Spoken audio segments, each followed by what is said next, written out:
korang boleh, I memang confirm kat korang, bukan confirm, I memang boleh highly suggest kalau korang nak buat affiliate.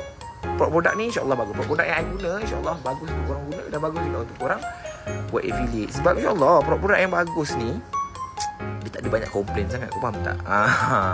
Kau tak risau ke kau nak promote produk tu, produk tu hauk. Faham tak? Jadi maknanya memang kesalahan ni okey. Produk ni senang je. Kalau kau, dia macam ni kat TikTok ni, kat social media ni, I nak bagi tahu you, kau tak buat apa-apa pun kau kena hina, kau tak buat apa-apa pun kau kena keji. Kau faham? Apatah lagi kalau benda tu memang hauk. Jadi kalau produk ni hauk dah bertahun-tahun dah tentulah kau sekali scroll je kau dah nampak komen hauk. Sekali scroll je kau nampak orang caci dia. Sekali scroll je orang nampak caci dia. Faham tak? Nanti bila kau tengok beg kuning ni, kau tengok berapa banyak rasul. Kalau kau tengok banyak sangat rasul tu, mestilah ada benda-benda yang teruk. Kalau dia betul-betul teruk kan, mestilah ada orang keji hina dia. Betul, itu antara salah satu cara makna tengok produk tu okey ke tak okey. Sebab I percaya social media ni kau tak boleh sembunyi.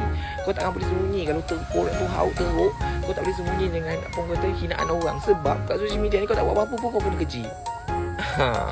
Okay, anyway, ini ada Xana, ada ginkgo biloba, ada moringa aloe vera, ada elderberry, ada probiotik baik untuk perut kau boleh tahu jadi sesuai untuk anak-anak yang sedang bersekolah. Kalau korang nak bagi bantu diorang fokus untuk memori diorang, boleh. Ini makanan tambahan lah. Okay, klik beg kuning, beli sebetul. Dan sudah bagi anak-anak korang makan, korang buat affiliate pula. Okay, bye bye, assalamualaikum.